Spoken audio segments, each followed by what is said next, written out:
The train now departing from platform 1 is a time machine from a different world. She set out from Brighton Works in 1875, such a long time ago that she was already a bit out of date when the very first aeroplane flew. And yet, somehow, she survived in this throwaway world to reach us after 125 years, and miraculously, she's as good as new.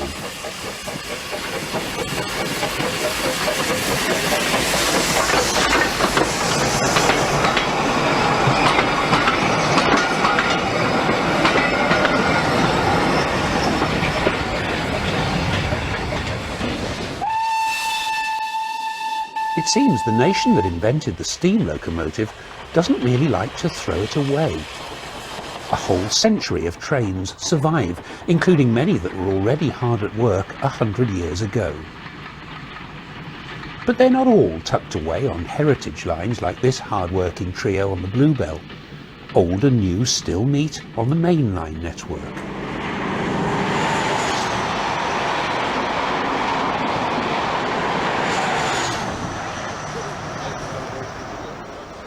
The train that used to cross the channel meets the train that now goes under the channel.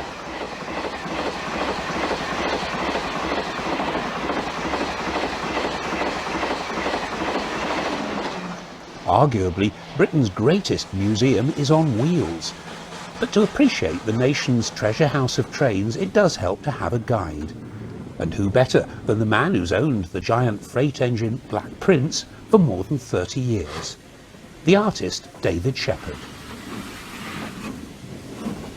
He is, he says, a man who loves giants, elephants and tigers, as well as steam locomotives. And his paintings of giants have featured in hundreds of thousands of prints. Oh, I just love this baby of mine. The nightmare problems she causes me with the money worries ever since I bought her. But it's worth every penny when you're on the footplate actually enjoying it like this, even on a short run.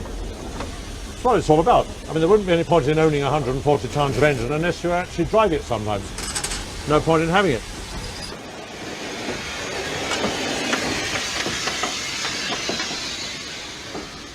Back in the 60s, David Shepherd helped to save several steam locomotives from the scrapyard. But it was only financially possible because of the elephants. His wildlife paintings gave him the cash to rescue steam engines from the scrapyard. Without the elephants, there would be no Black Prince today. He was also able to capture on canvas the dying days of steam in a way no camera could ever hope to. But where did his love of engines begin? Daddy had a beautiful O-gauge model railway.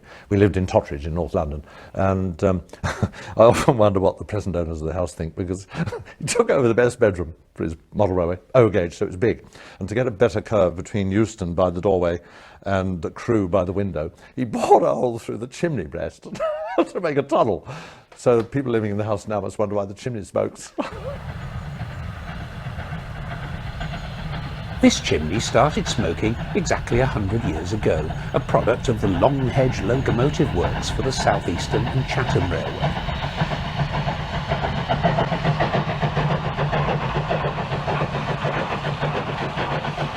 It's the classic 060 tender engine layout. By the beginning of the 20th century, most of the principles of good design were already established. So, did the steam engine change much in the next 60 years? Not a great deal, really. The bulk of change was to do with new design in the sense of bigger and faster locomotives, more powerful locomotives. But the basic engineering is really the same from the 1800s onwards. I was given a very rare book a little while ago, which dated from 1850, and I was amazed at the quality of engineering and the design that was evident from reading this book. And that's 1850. So they must have progressed very, very quickly, and certainly by the turn of the century. As you can see when you look around you, there are locomotives which we consider to be comparatively up to date. It's only really after then when things like superheating of locomotives and the sheer size of what they was producing, I think, made any real fundamental change. Change is so difficult to predict. This Lancashire mill looks like the Rock of Ages and was certainly built to last. But for all the imposing grandeur of the architecture, it couldn't survive economic change any more than the nearby Civic Hall.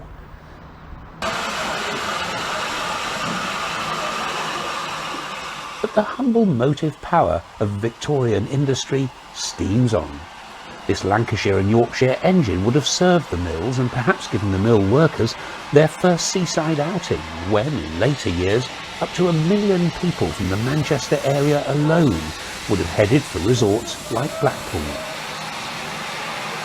It's been beautifully restored and works on holidays and high days at the East Lancs Railway, where the sight of a self-propelled furnace still draws the crowds. Modern engine men tinker to keep it going, and children who've only seen Thomas the Tank Engine are torn between fear and wonder when they meet the real thing for the first time.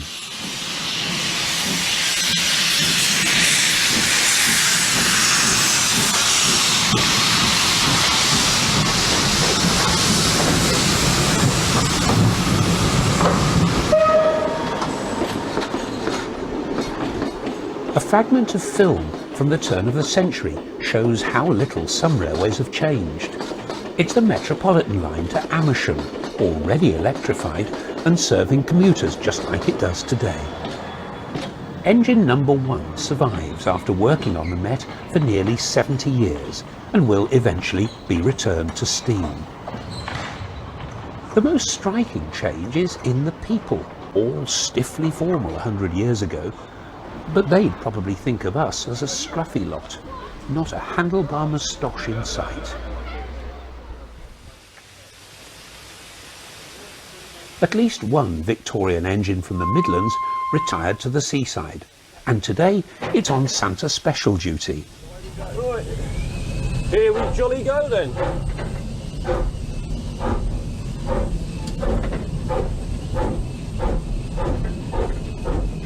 This is the Swanage Railway, where they've succeeded in what Dr. Beeching found impossible, making their branch line a viable part of the local transport infrastructure, and that includes bringing families into town for their Christmas shopping.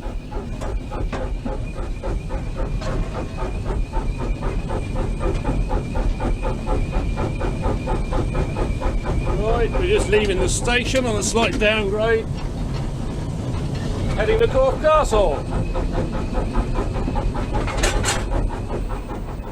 For operational reasons, this train is top and tailed. In other words, there's another engine at the back pushing.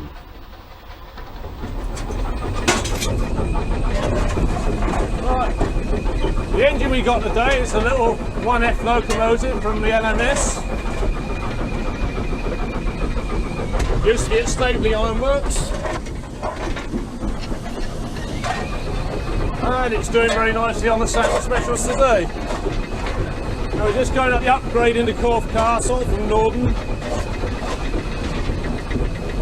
In truth, we're not really doing an awful lot of work because 257 Squadron is pushing us, but we had to do something.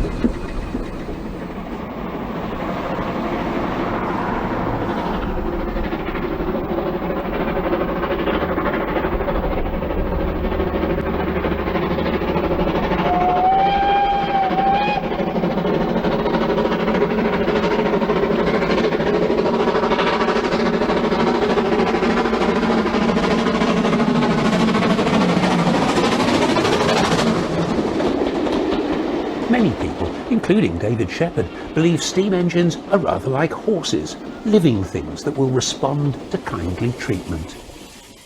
A diesel, you see, I'm going to be controversial now, I stick my neck out, but I'm not a diesel fanatic because I believe a diesel to some degree is inanimate. It's like a car, you get in, switch on the ignition or whatever you do and it goes, but it won't respond like a steam engine. If a steam engine's half ill, it's sick, any fireman will tell you you'll get it home by talking to it or kicking it, you know, loving it or hating it, and it'll respond, it'll get you back to the shed and then it'll die on you. But it won't die in the middle of a main line like a diesel might. If there is such a thing as a classic locomotive from 100 years ago, it would probably be the Terrier, the engine that always struggled to look as though it was in charge of the train, being completely dwarfed by its carriages.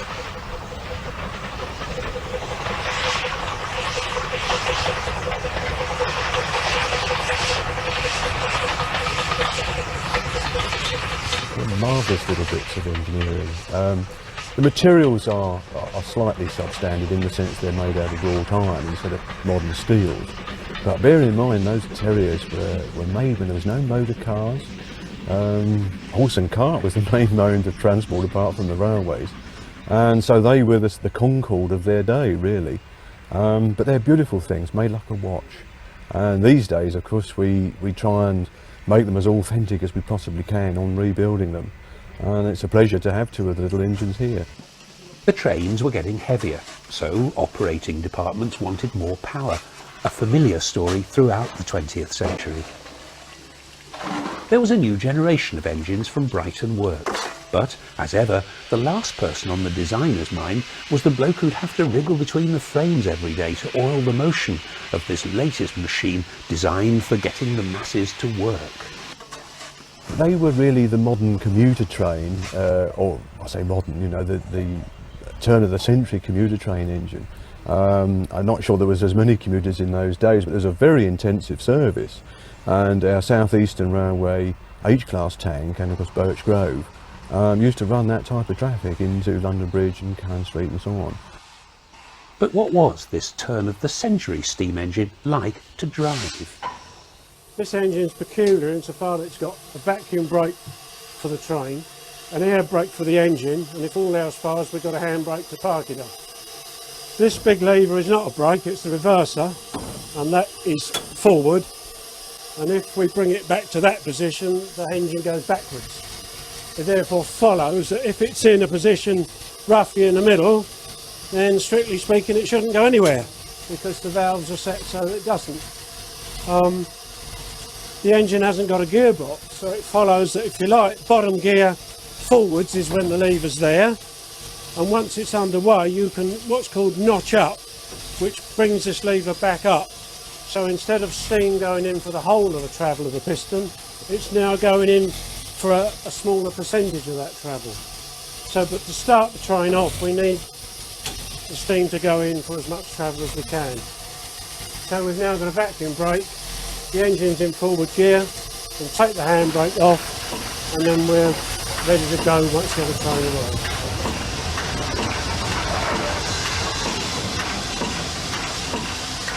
Right away for guard. Okay, then.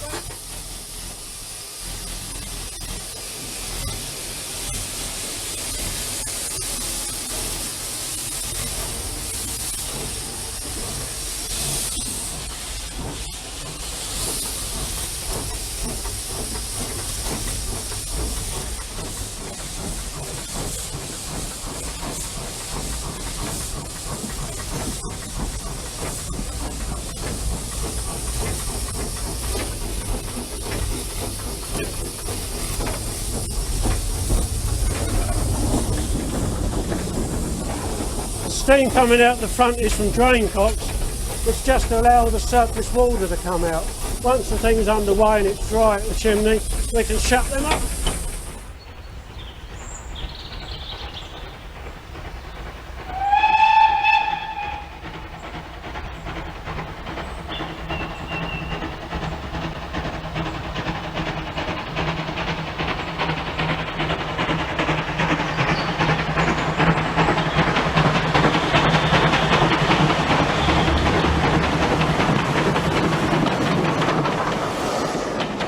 Birch Grove is living evidence that even 100 years ago, Stephenson's rocket was a museum piece. I mean, rocket, it was built right at the sort of first quarter of the last century, wasn't it? I don't know when, you know more than I do. But it didn't last that long. And by the time this century came about, we were really running around behind engines that didn't change that much. No, they lasted until the end of steam. In fact, many of the classes did. They lasted 50 or 60 years before they went out in the days of BR at the end of steam. They were still running. During the second decade of the century, there was something sinister stirring in the undergrowth. Something born from the most terrible of circumstances. It was arguably the ugliest engine of all time, and certainly among the most difficult to drive.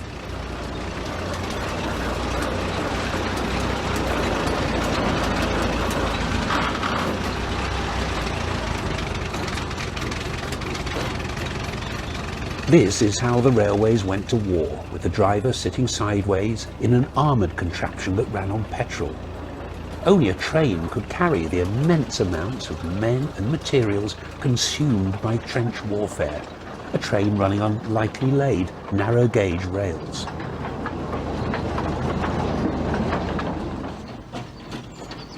Of course, they tried the steam engine, but often with disastrous results. Well, if you have a steam locomotive in a war situation, it is a very obvious piece of machinery. It makes smoke. At night you have a fire. It makes steam, which can be seen quite a way away, and therefore the enemy can have pot shots at it. And one shot in the right place on the steam locomotive, that's the end of the steam locomotive. You just have a pile of rubbish on the side of the track. They were seen at night. Obviously their fires were very, very bright, and great disadvantage there. Again, you could be got at. There was very limited protection for the crew. They could be shot at, and certainly if the locomotive blew up, they're not going to survive. So the internal combustion engine entered the fray. They could get up close to the front with quite a reasonable load. They could go over lightly laid track, and therefore they could approach the front with the ammunition. Heaven help the drivers who got hit, but they could approach right up to the front without being seen or without being heard, deposit their load, and then get out fairly quickly. And that was another disadvantage of steam. It couldn't get out anywhere very quickly. This is a saddle tank engine called Peter, and this his long-suffering driver, who must wait a couple of hours every morning before there's enough steam pressure to go anywhere.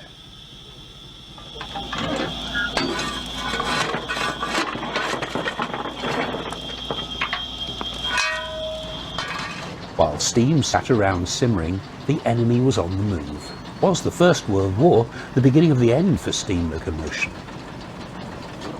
I believe it was. The crew certainly loved it. They could come home relatively clean at night unless they'd been shot. They didn't have to clean the thing out too heavily in the morning. You didn't have to spend 2.5 hours getting it ready to go again the next day. It must have been the beginning of the end for steam. And they didn't stop making petrol or diesel locos when the war was over. This machine is of 1950s vintage. In fact, throughout the 20th century, narrow gauge was always more adaptive than its big brother.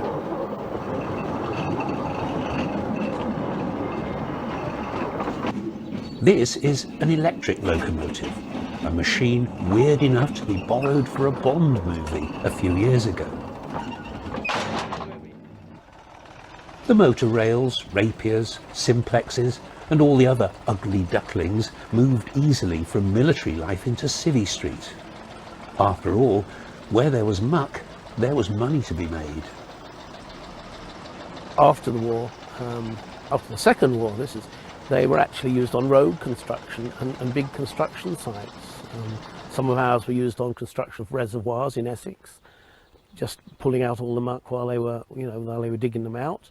They were used all over the place until the dumper truck killed them. The dumper truck is the death of the narrow gauge locomotive. Even the electric locos that we have were working in the 60s, certainly in the late 60s, and they were working right up to the last minute, and then the dumper trucks took over. The Great War must have seemed a long way away to places like Dunster on the North Somerset coast. There's a siding at the station here which enabled the wealthy family at nearby Dunster Castle to entertain visiting polo teams. People were beginning to go to the seaside. In later years, it came to be known as a holiday. What a different world it was then. I mean, one's kids, if they've got the money, fly to Hong Kong now and all over the world. The world's so small. But in those days, it was an adventure for family shepherd. My brother, my sister and myself to go with Mummy and Daddy to build sandcastles on the coast at Birchington. I don't know why we chose Birchington. It's near Ramsgate, near Margate. So that was the great summer holiday for 2 weeks. But Daddy was a mad nut for steam engines. That's where I get it from, of course. He was LMS, maroon coaches and all that. And he said, oh, we don't want to build sandcastles, David and Peter and Judy. Let's go and watch the steam trains go by. So we spent the entire fortnight's holiday hanging on the level crossing gauge, watching these steam trains go by. That was my first introduction to steam railways. It was in my blood from that moment.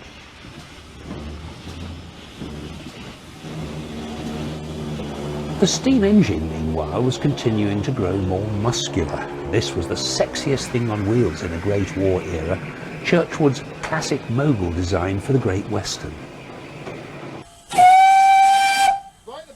Thank you.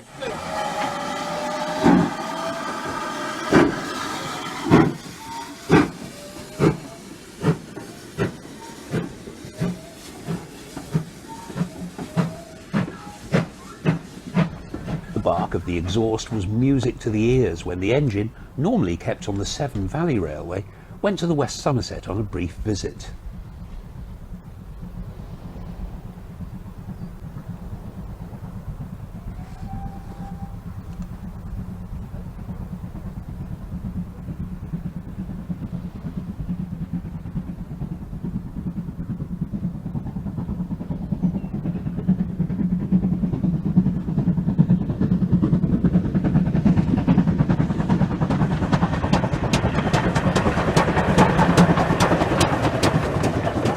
These are mixed traffic, so general purpose. They're not an express engine, but they're middle of the range, shall we say.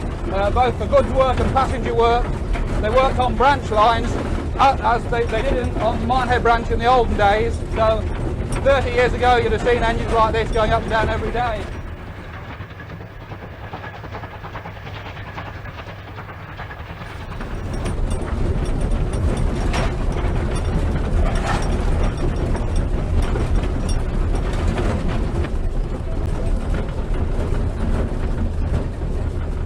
Nigel's just about to drop off the single line staff, which has been our authority to travel from Blue Anchor to Minehead. There's only one of those, so that means as a single line we know there's nothing going to come and meet us halfway.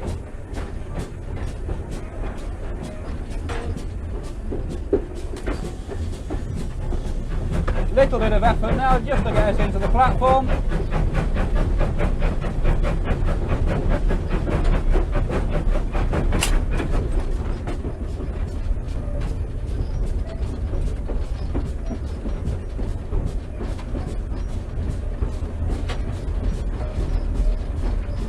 Keep an eye out here and make sure all our happy passengers aren't standing too close to the platform edge.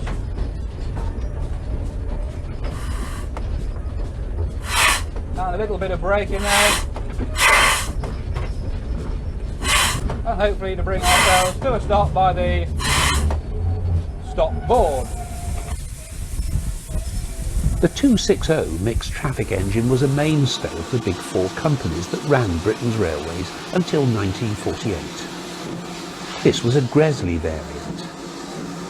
And this, a southern type that David Shepherd was to sketch at his local Guildford shed at the very end of steam.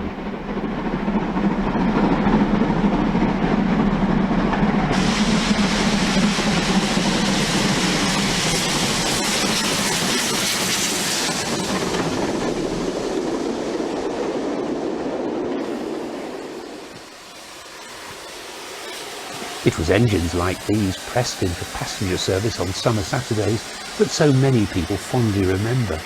Images of childhood from that age of innocence. I didn't see it as romance in those days, because it is now. It's romance and nostalgia, but in those days it was part of the everyday scene, I suppose. But I was a young kid, I was just 3 or 4 years old. It was exciting. And it still stays, you see, with Thomas the Tank Engine. If you take your tiny grandchildren to a toy shop now, if they want if they want a train set for their birthday, you go to a big toy shop and I guarantee you most of those train sets will have steam engines in them.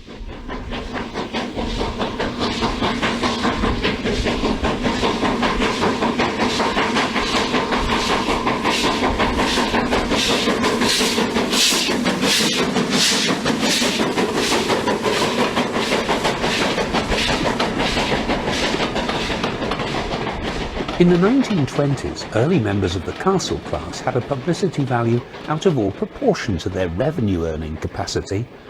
They were the window dressing of a business whose real trade was being carried out in the backyard, and that business was freight.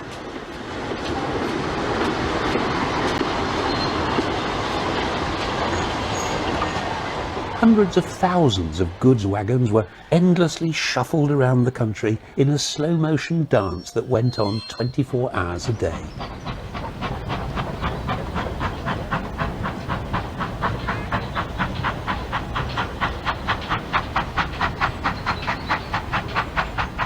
trains had the uncanny knack of making themselves almost invisible.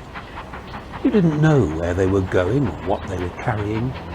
They were just there, the background noise of everyday life. Santa's little helper, for instance, spent no less than 86 years just running backwards and forwards in yards that were only a stone's throw from her home shed, adding a few bob every day to the Midland Railway balance sheet.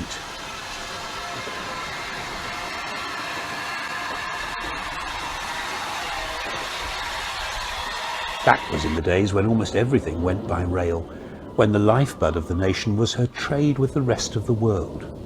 Manufactured goods went out, raw materials came in, and were whisked away by train.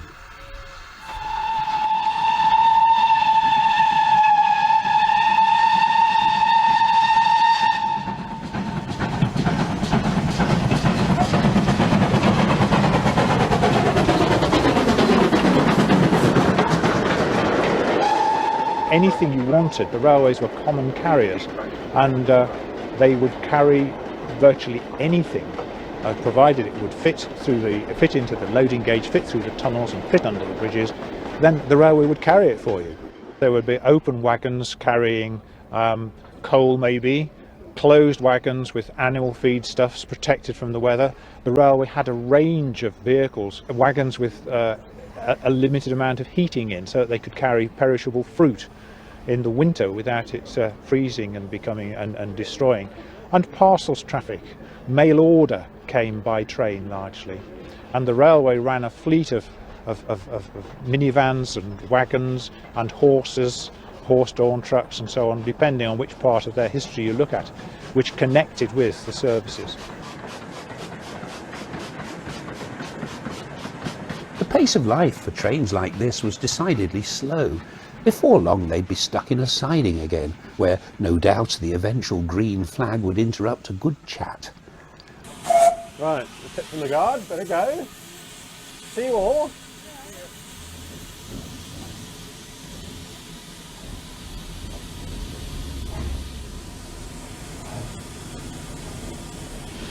The handbrake's off, when did it? Off, yeah.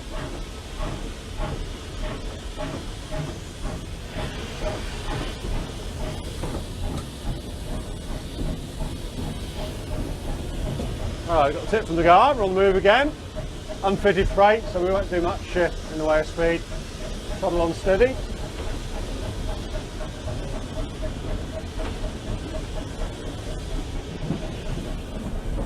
The locomotive we're on at the moment was very much built for the branch line use that it's seeing in preservation. Built for branch line workings with 1 or 2 coaches, or as we are today with some trucks in the days when the railways used to take freight. So we're very much, if you like, recreating the branch line atmosphere that our grandparents would have seen in the 30s and 40s when the railways used to shift a great deal more freight than it does today. The great railway works became the biggest factories in Britain. The young David Shepherd was a visitor to Swindon. Everywhere I looked was a fantasy world of excitement. Green engines and in bits, wheels and all the gubbins. But the workforce made it such a thrill for me. They were super because they pulled every string they could to make me happy. I've just in Swindon Works, for example, it was in the summer, and I'd been painting for about 5 days. And I got to know all the lads, in this particular erecting shop. And one guy bought a whole bag of fresh strawberries out of his allotment to put on my easel while I was working. Now, those little memories were so lovely because they shared with me my love of steam. They loved steam. They weren't just workers in a factory. It was a life to them, like coal miners. They were heartbroken when steam finished, and they were all thrown on the scrap heap. I spent, for example, 3 weeks in Crewe Locomotive Works when they had 6,000 people employed in that loco works. And they had to put a screen around me in the end because I was disturbing the workforce. They were all watching me paint, so they had to put a screen around me. But I was painting this big painting at Crewe Works, which BR subsequently bought for £60, and I think it's in the National Railway Museum collection. And they were to paint in those conditions. They were carrying Dutchess Pacifics over my head on travelling cranes, while I was underneath painting. A railway career often began with the job of cleaner. Truant, this is the chargeman cleaner. He'll tell you what to do. Arthur, I want you to get a set of men on 4237 for me. Righto. Come on, boy. Harry has started on the first stage of his career. From now until his working life is finished, he will be concerned with locomotives. Locomotives of all kinds and sizes, tank engines and tender engines, sturdy little shunters and giant expresses. Young Harry would have been impressed with this giant express in absolutely immaculate condition. But it's taken days to achieve, including attention to hundreds of servicing details, many of them underneath the engine. The locomotive weighs 89 to 90 tonnes. That weight obviously being distributed through its main driving axles and through its front two bogie axles, all of which have to be thoroughly lubricated, lubricating all the rods, the axle boxes behind here, all the outside motion. On the inside there, all the reverser arm gear, moving forward, the crosshead, the slide bars, connecting rod, piston rods. Looking onto the top of the engine, in there are over 20 pots of oil, all of which have got to be maintained. Just moving on to the front valve rod, knuckle joints, rocking arms, inside pistons down below and valve gear on the top. Front bogie axle, bogie boxes, moving round onto the front of the engine, lubricating pots there for the valve gear rods under these covers.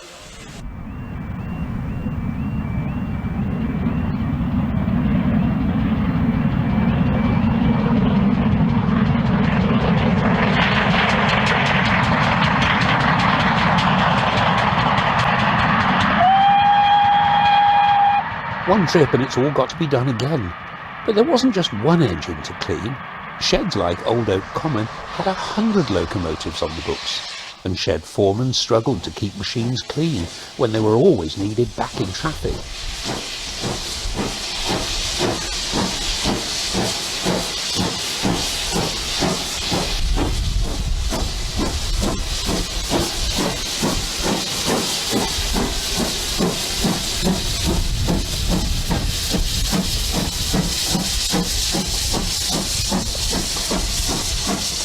The engine that had pulled goods trucks all week was likely to be rostered for excursion traffic at the weekend.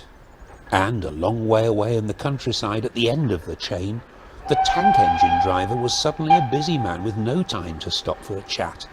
His branch line was becoming the bottleneck that threatened to bring the whole railway network to a standstill.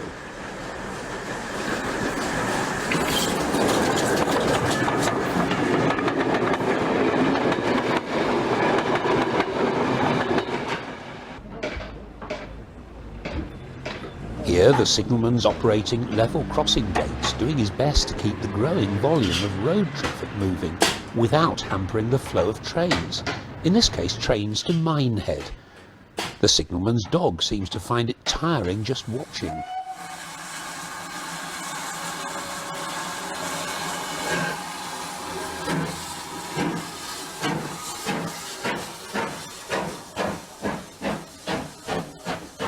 When trains were late, the pressure was very much on the lonely signalman. The railway is divided into sections controlled by signal boxes, and quite often there would be a train at every signal in every section. And the numbers which were carried in the 1950s, following the development of holidays after the war, just brought the railway to almost crisis point on Saturdays. The station was extended by the Great Western Railway in 1936 to accommodate trains of up to 19 coaches in length. and this was because the railway was so busy. Mine had developed following the advent of the railway as people started to travel by train to their holiday destinations. If you imagine the west of England without the motorway network, without all the fine dual carriageway roads, and imagine much lower car ownership, then the trains, and to a lesser extent bus services and coach services, they were the only way to get here. So this place would have been absolutely hectic.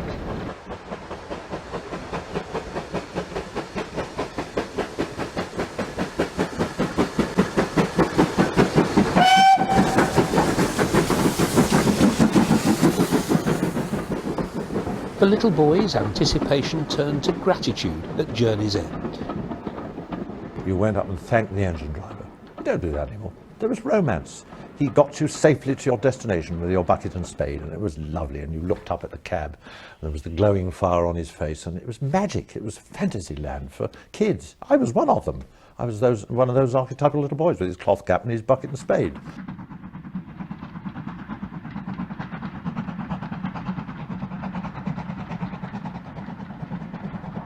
On lines like this, average speeds were well below 30 miles an hour and stayed that way forever. But on the main line, it was a different story. The London and North Eastern Railway was about to unveil a flying machine.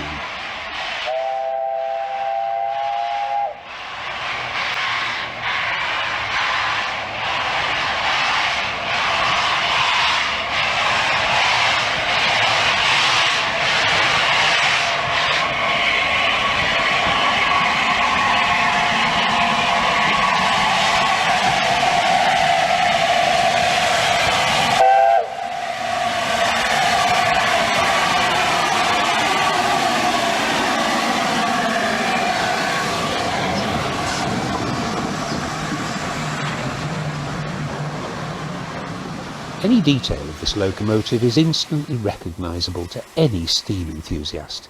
It was, of course, the fastest class of engine ever built, ensuring a place in transport history for its designer.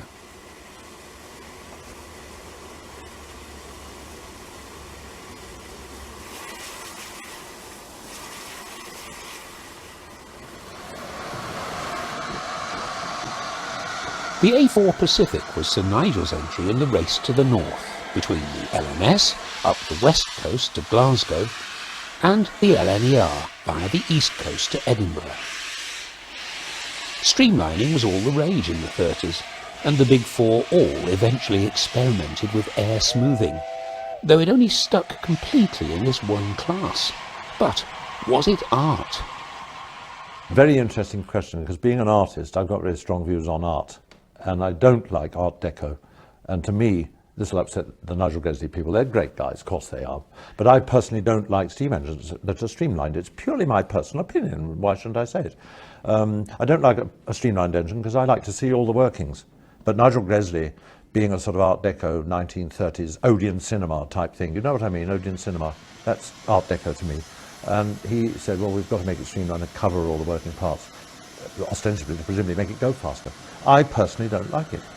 In their case, they took most of the streamlining off, didn't they? Because it was more practical not to have it all over the wheels. Opinions may vary on how it looked, but not on how it went. 6007 was for a while the only member of the original class of 34 locomotives to be running in regular traffic. Here she's being prepared at Bury for a canter along the East Lancashire Railway. You give us a drink, slide up there. Clear this side.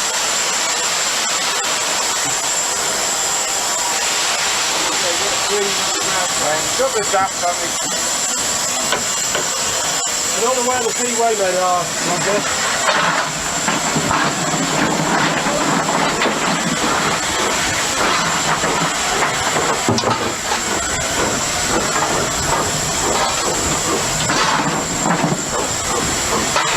Staff in the running hall, Yeah, well. Can you get up, please?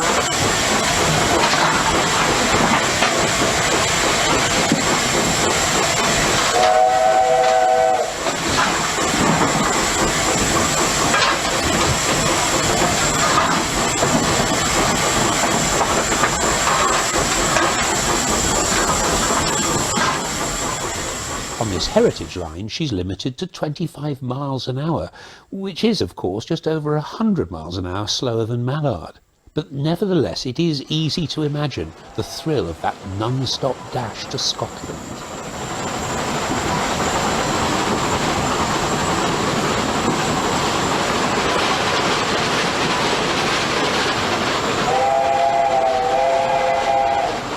Meanwhile, on the LMS, Stanier was planning his revenge, the Coronation Pacifics. The rhythm of the exhaust grows stronger, faster, 112.5 miles an hour for 2 miles, smoothly surging over the metals. A supreme effort, and Coronation has done it, 114 miles an hour, the highest speed yet attained in the Empire. Of course, the A4s had the last word on top speed. Meanwhile, at the Millennium, there was talk of rebuilding Duchess of Hamilton to the streamlined form of the 30s. Another controversial subject. I'd like to see it, because it reminds me of my generation. My dad, you see, he was LMS, streamlined Duchess Pacifics. Yeah, they were hideous in my view, but it's all part of the evolution of the steam railway engine, you know, so why not? I don't like it, but that's beside the point. This engine was but a twinkle in its designer's eye in the 30s, but the type of train it's pulling was a feature of pre-war Britain. Speed was one thing, but wealthy people also wanted to travel in style and have a good lunch. The Pullman Car Company Limited understood the needs of the inner man.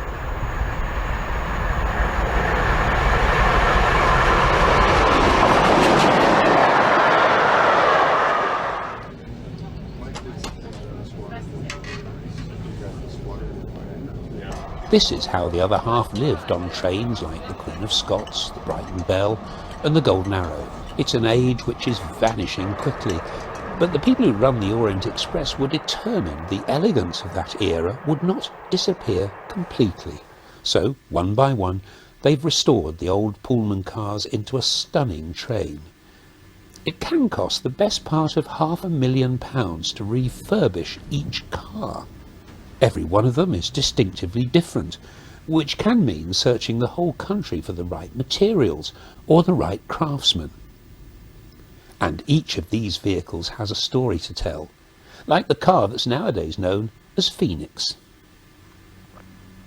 The car has actually been renamed Phoenix. Originally she was called Rainbow, but she was damaged by fire before the war and was rebuilt with a completely new body in 1951 and renamed Phoenix after the Greek mythology legend of the bird rising from the ashes. And you will see, if we move towards the end of the car, that we have taken up the theme of the name in the washroom, which has the legendary bird rising from the ashes on the floor.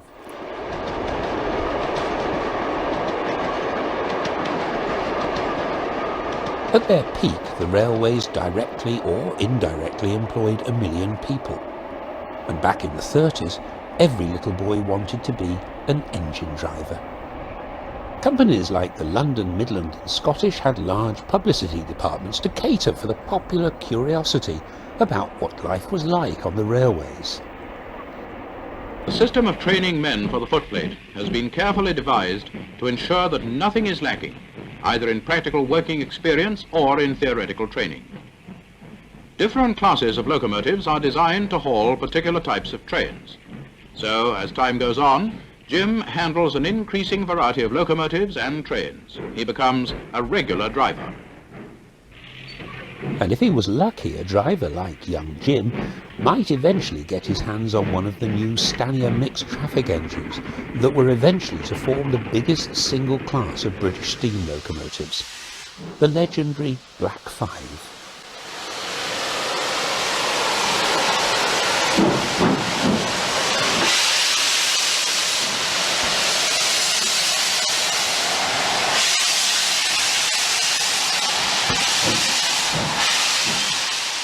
If you had to choose one particular design of steam locomotive, of the whole lot, whatever you choose, somebody will contest it. But I believe that very, very, very rarely man designs a perfect machine. I've said this, reference my painting of Black 5 country, the Black 5s at Stoke-on-Trent. I would say the Black 5. It's like an aeroplane, you know, the DC-3 Dakota, the only replacement is another one. It just happened to be perfect. It's a legendary aeroplane. Same with the Black 5. 840 something from 1930 something until the 1950s they were building them, right? They were workhorses. They worked in the most appalling conditions towards the end of steam, but they went on working. And I believe, stick my neck out, that's a perfect design for a steam engine. Nobody's ever bettered it.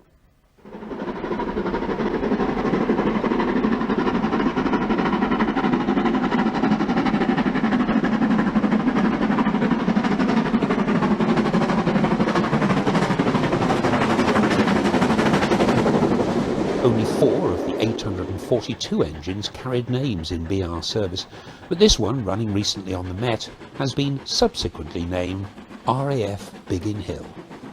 A memory of the dark days of war when the Black 5s did some of their finest work.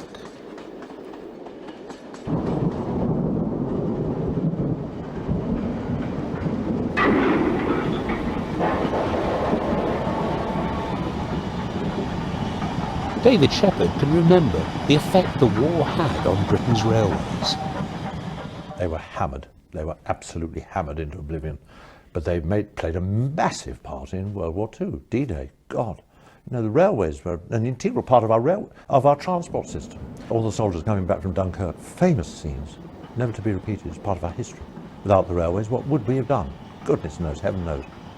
Special trains were hurriedly assembled, and in the space of 8 days, 620 specials were run from 7 ports in the southeast of England.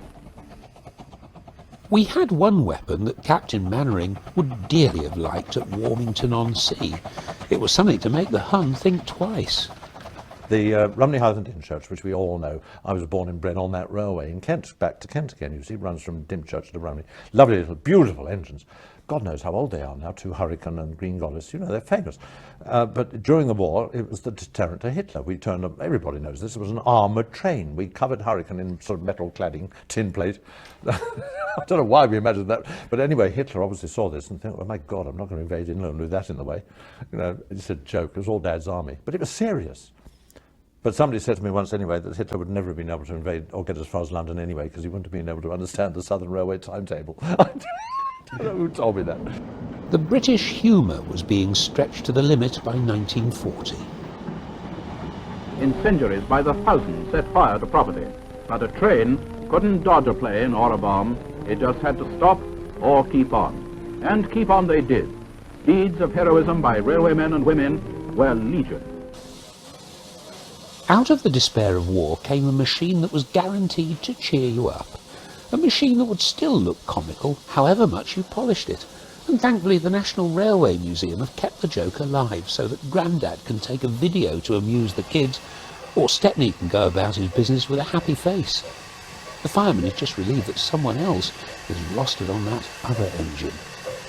And all these years later, small boys still look concerned when they see what Mr. Bullard built to help the war effort.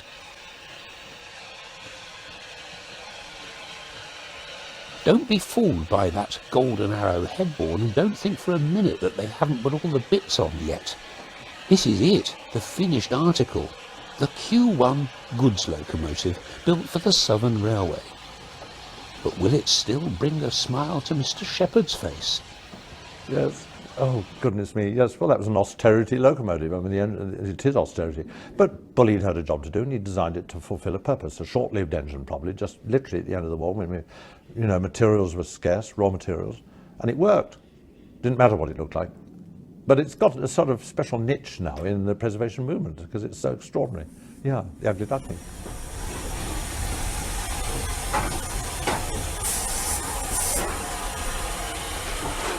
Bullard had the last laugh. The engine turned out to be the most powerful 060 tender locomotive ever built in Britain.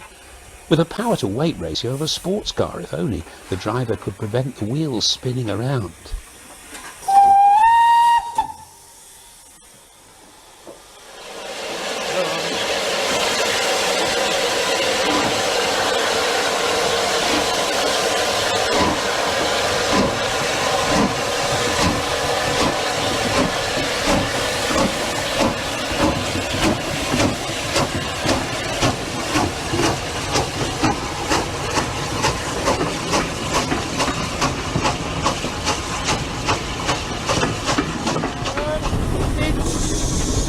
would say, a moderately good engine to drive, but there are problems with it being light in weight.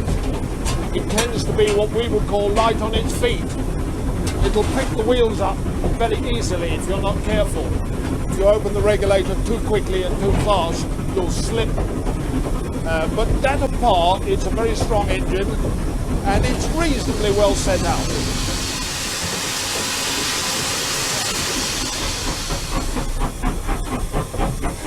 When the engine first came out, one of the leading designers from another railway looked at it very cynically because of its appearance, and he asked the designer of the engine, "Where do you put the key?"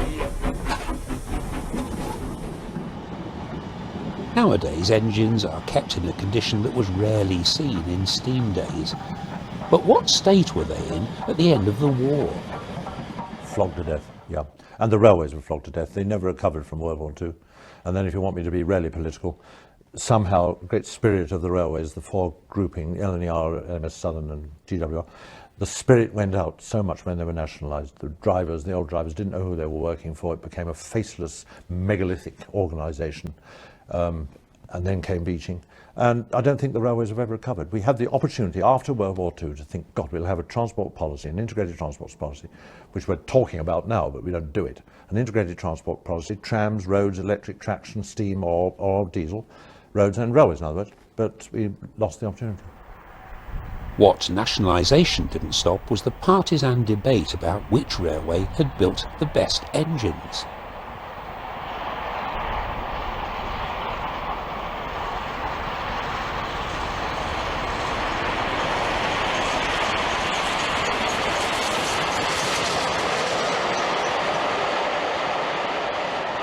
Was it the Great Western 460, which had, after all, set the standard early in the century? Was it the Gresley designs? Many people believe the V2 mixed traffic locomotive was an absolute war winner.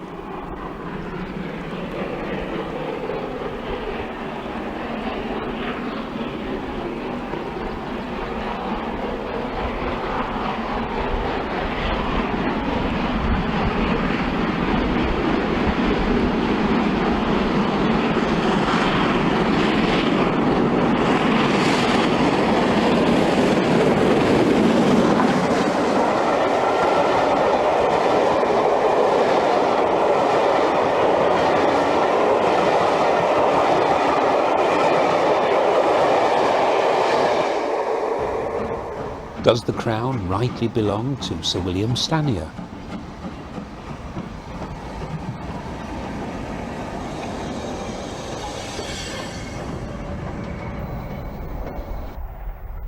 Or were Bulleid's engines, after rebuilding, the best of the lot?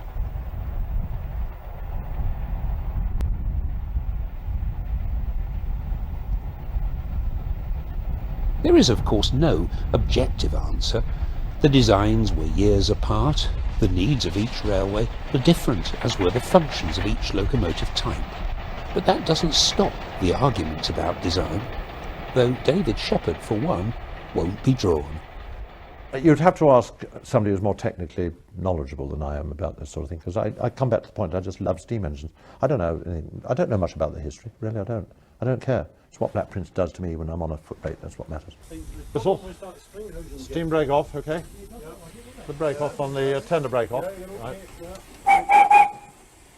Right.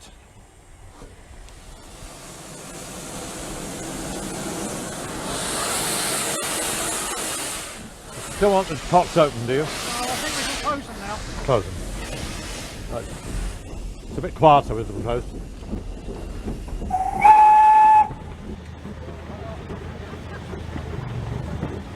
Halfway through a turbulent century, it might have seemed to railwaymen as though there'd been quite enough change already. Whereas actually the pace of change was increasing, and Britain's railways were heading for revolution. Was there still a role for that faithful old kettle on wheels?